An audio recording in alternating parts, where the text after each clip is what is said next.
The media always paint us as the perpetrators when we protect ourselves, but we don't go out there looking for a fight, it's all about the message.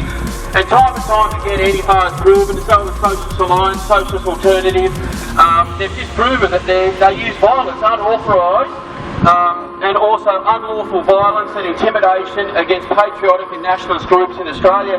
And, if they can continue to do this in the future, they're going to get the fight back. And this is what it is. It's a peaceful fight back today, but it's going to descend into total chaos in the future. But the Attorney General needs to grow a set of balls and prescribe Antifa as a terrorist organisation in Australia.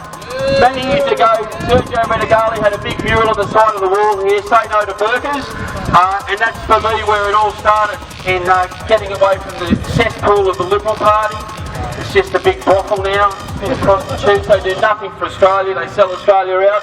And yeah, it was the beginning of we're getting involved in the counter. You know, what I see is a revolution, and it's taking time. It's like all revolutions, but it's getting better to see all the people that come today from Wollongong, you know, Newcastle, Central Coast, Sydney. It's fantastic, so I really appreciate it. Thank you very much for coming today. But yeah, we want the Attorney General to go and set a ball and prescribe Antifa as a terrorist organisation in Australia, because there's just been too many ignored, because it was just a danger to him and his family. And yeah, there's just too many times to tell. When we had an anti-halal rally in Fairfield, twice sent it into chaos. And you know, I'm not blaming the police because they do a good job, but Antifa know when they've got the numbers and then they attack. Same down in Melbourne and Ascot Vale, we got attacked. And somebody got seriously wounded down there, Ryan. And even just recently we had a protest out at Penrith, and again they carried on like lunatics. So yeah, it's just you know, it's funny how they say that we're fascists and we're racists and Nazis and everything like that. But their tactics and the way they behave is completely totalitarian. It's completely, and when you try and have any dialogue with them, it's totally impossible. They're just brain dead, useful idiots. And you can see that what happened in Europe in the late 20s and the early 30s, what was happening was it came out of the communist movement, and the anti-fascists, so-called anti-fascists, fell out of the arsehole of the communist movement in Germany. So that says a lot, you know, when you get social democrats, these liberal types, you get communists and these Antifa types, and they all work together to destabilise society. But we can see in America with Antifa, it's really getting out of control, and some of the Facebook posts they put on there, they're calling for the murder of white children. They're calling for the murder of their own race. That's genocide. That's what Antifa and the far left is all about, destroying their own people, and they'll do anything that's possible. But promoting that message, and they say that they're about anti-violence and all this sort of rubbish, just like the police sticks, you know. But, you know, with that thing also with saying that they're all for pedophilia, and that Islam is a pinnacle reaching sexual liberation where 50-year-old men can have sex with 12-year-old girls. That's what Antifa is. You're a bunch of pedophiles, violent pedophiles. You intimidate people who believe in free speech, people who believe in freedom of assembly. And that's what we should have in Australia. Unfortunately, we don't have constitutional freedom of speech, but we should have freedom of speech in Australia. And when groups like Antifa try and stop freedom of speech or freedom of assembly and using intimidation and violence, always intimidation and violence, you're showing yourselves you're the biggest totalitarians of all. Fascism looks great compared to the totalitarianism. Look what communism did to Europe. Look what communism did to China. How many people you murdered. You like to pretend you're just anti-fascist, but you're communists really. You're communists, you hide. You hide behind the anti-fascist movement so you can perpetrate violence. But we know where you came from. We know your roots. You're a disgrace. We've got a few speakers here that are going to talk about their experiences where they've been attacked. Last year, Dan Evans was attacked around the corner here. He was minding his business, walking down the road, and walked past the Black Rose bookshop. And the anarchists came out and attacked Dan Evans. I think he required 8 stitches in his back and he had wounds to his head. They attacked him violently with clubs and sticks. And that's just what you get with Antifa when you deal with Antifa. But the good thing about Antifa is that after that happened, the Black Rose has been shut down.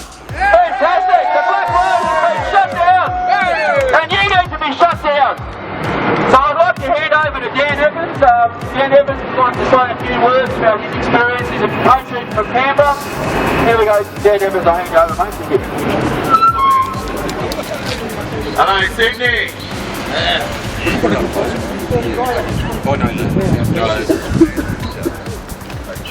Yeah, that's right, just like Nick had said before, I was attacked up in the Black Rose there. I just took I got the transcripts from the judge's verdict. I got a few transcripts from the judge's verdict when they passed it down. Because after I was attacked, and there was much video footage from several different locations, and I was charged with a freight on that event. It cost me over $5,000 to prove my innocence. So, you know, when they say you're innocent until proven guilty, yeah, but you've got to spend thousands of dollars to prove your innocence. Now, I'll just like take something out of what the sentencing judge from my case then.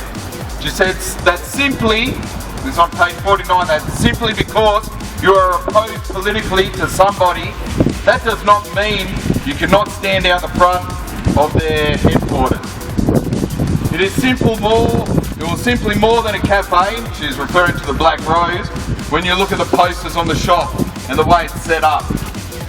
But what they did was not, what we did, so she's talking about us now, it was not legally wrong. We were entitled to have our voice heard as strongly as we believe. Just as we're here today, we're entitled to be here. We're entitled to have our voice heard as strongly as we believe. And that's what we're doing. They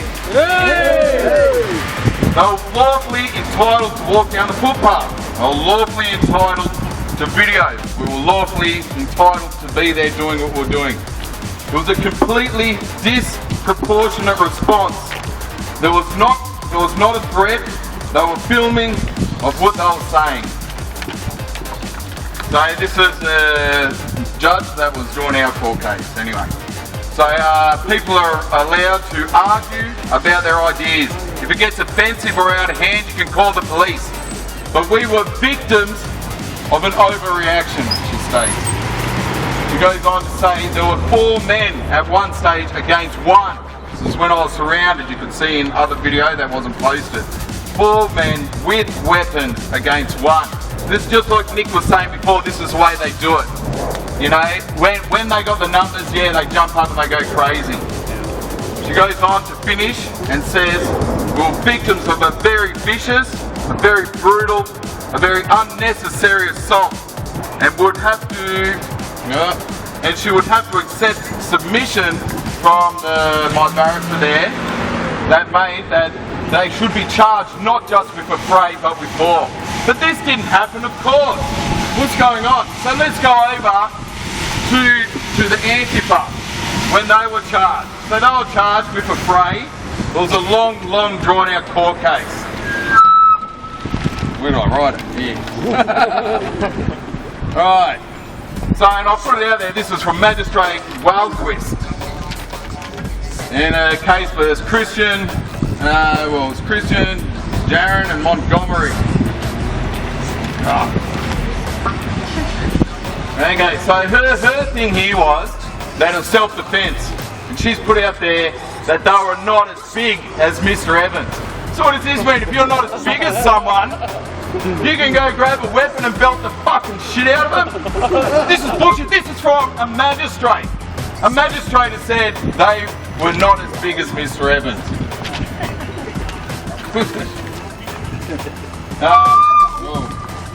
Yeah, so, alright, but, you know, what all this bullshit, I know, that's all I pretty much got to say about that. I just want to bring up the things that happen there. We've seen it's happen time and time over again.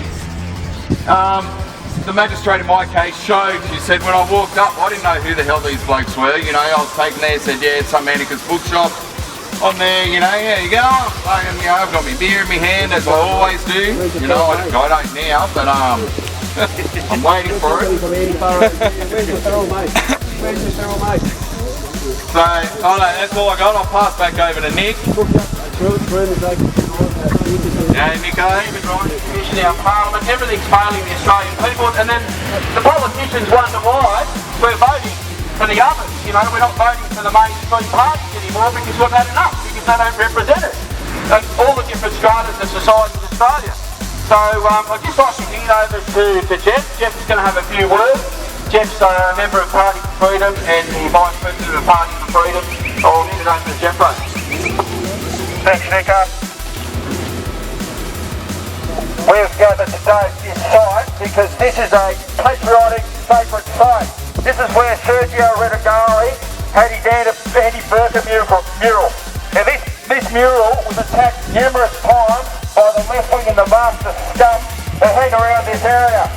But Sergio put a good fight up and he never gave up. And that's all what we have to do. Make sure that we stick by our beliefs and keep coming to rallies like this. It takes a big effort to come out on a day like this. But this is a fight that we cannot afford to lose.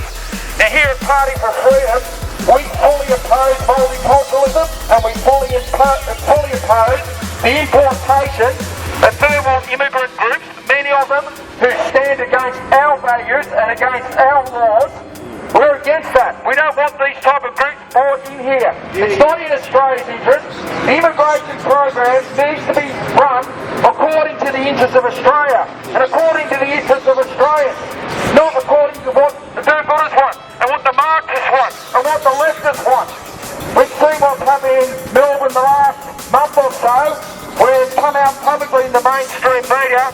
They've had a jump in crime in Melbourne of 31%. The crime is out of control because they have imported people from overseas that simply cannot behave. And anecdotally, we know who those people are. They are mainly Sudanese and Somalis. The immigration program is an absolute disaster. Daniel Andrews is the most extreme left-wing premier that Victoria has ever seen.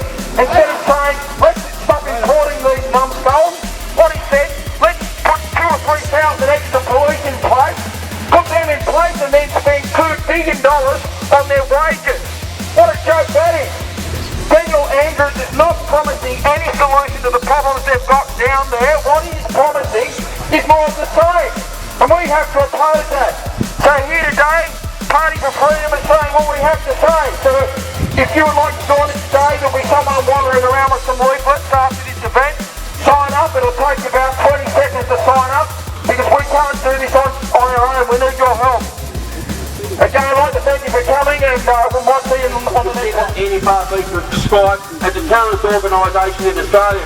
And protesting is all about creating awareness. And for so long, patriotic groups haven't understood the power of protesting, but if the left understands that dimension and they understand how important it is, and they've been doing it for 100 years or more. And they just protest about anything, but they can get the numbers. I don't know where Antifa is today. They're probably at the methadone clinic. But getting out there and highlighting the issues of being on the streets and creating that awareness is so important. And we've had different groups come and go over the years, and really we have to have a presence outside of Facebook. I know that Facebook is a great medium to get in contact with people and grow those networks that are really important. But we also have to come together. I don't think there will be complete unity like some people say, but if we can work together in a way that people that are using these different groups can support each other at different rallies or protests or whatever it may be, that's really important. And in 1 month's time we're going out to Lithgow. We're having a public information session out at Lithgow on Islam. It's on the 30th of July. We're going to have a weekend out there, stay somewhere in town, have a bit of socialising, have a few drinks, but not to forget the important message that there was a Romani association up in Lithgow that was illegally running a prayer house in Lithgow, and thankfully some of the locals complained to the council. It was reported, it was shut down. They had to go through the process of seeking a development application, and after the Penrith rally they pulled this development application because they realised that many Australians are just sick and tired of Islamic prayer halls, mosques, schools, whatever. It's the corruption, any of it. It's all about the promotion and the growth of Islam in Australia, which we don't want to see any more Islam in Australia. And it was the same out of Penrith with the school, the rally up there. We had about 100 people turn up, and we had a range of really good speakers. Antifa couldn't get out of bed, or bugger all of them did turn up on the day. But it's really important. But we want to take it to the next level by getting registered, but also with public information sessions, having them and educating the public, because that word education is so misused in Australia. People go to university and they get educated, they come out with purple hair, they don't know if they're Arthur or Martha, they've joined some feminist drum circle, they've got no idea who they are, because it's not about education anymore, it's all about indoctrination and poisoning the brains of our children, whether it's school and university. So by my way, I think the university should be burnt down because they don't offer anything to the Australian public. They're an absolute waste of taxpayers' money. I'm not saying that we don't need doctors and lawyers, but how do we have this infusion of cultural Marxist teaching, this propaganda that is just violating the minds of young people and turning them into rat bags like Antifa and other these far-left lunatics? And this has got to stop. No wonder so many people, they go through school and they just don't understand what they are, or the poisoning of their mind. So we've got to set the record straight. The cultural Marxism is a disease at the universities, what they're teaching, and it's infused into all levels of different faculties. But, you know, that's just what we face. But on the 30th of July, we've got the big public information session in Lithgow, so you're all invited to come out there, and we'll continue on with the struggle. But we've got next bloke we've got here is Toby Cook, the young fella. He's with Party for Freedom too. It's good to see the young involved, because it's all about all our futures, but it's great to see young people that have gone through school and kept their marbles, kept their scruples, and you know, they can decipher the shit, and it hasn't affected them in a way that's damaged their thinking. So here's over to Toby, he's the youth liaison officer. Toby's got a few words to say.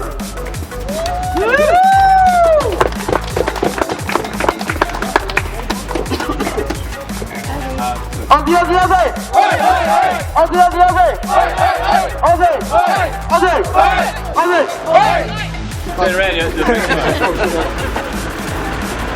So, I finished high school in 2015, and even then, you know, the rock.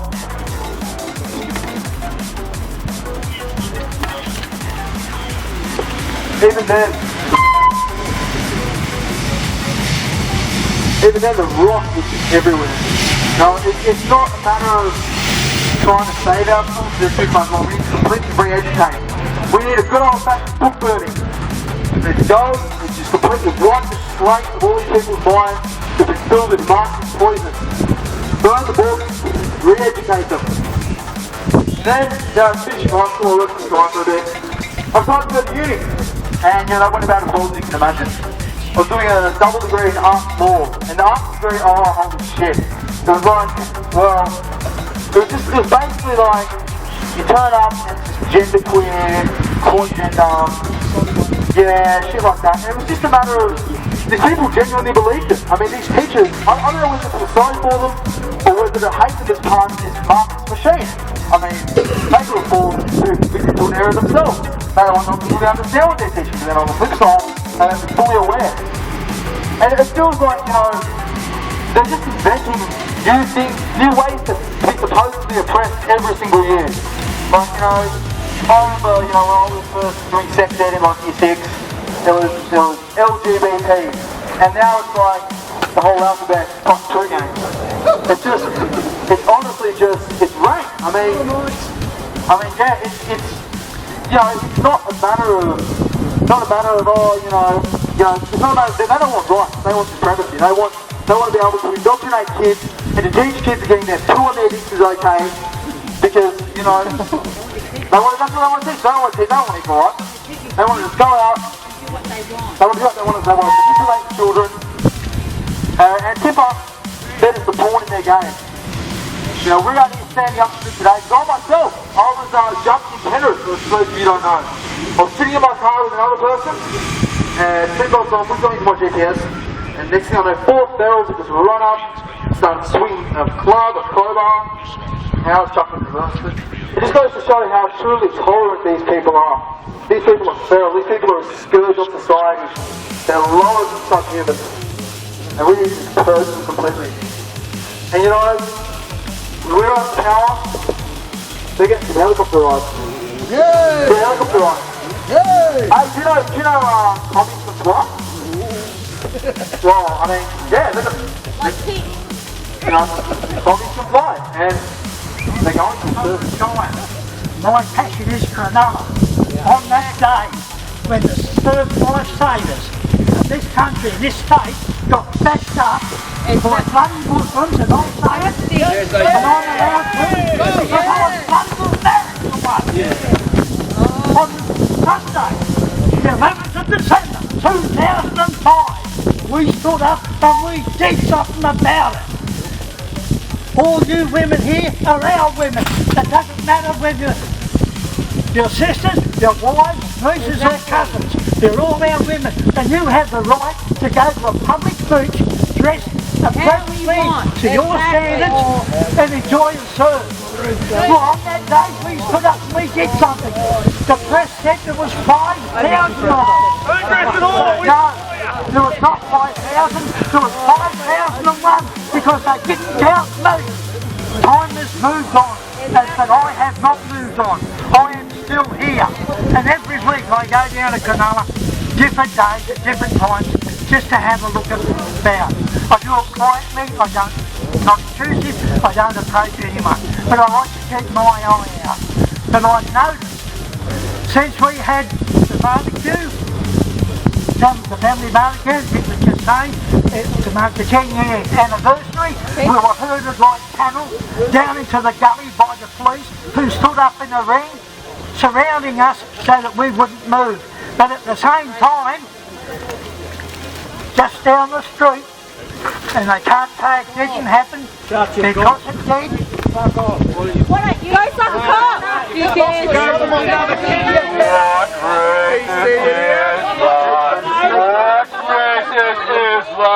What racist Islam? Please don't tell me. Definitely peel. Here's a photo in the local paper of the Shire Council Ward now. The caramello chocolate cameo testing, standing on top of the newly built surf club like Mussolini, reviewing his troops in 1936, while the police on horseback, on motorbike and push bike, not only did they escort that mob that are perched up at the end of the street, but they bloody well protected them. Exactly.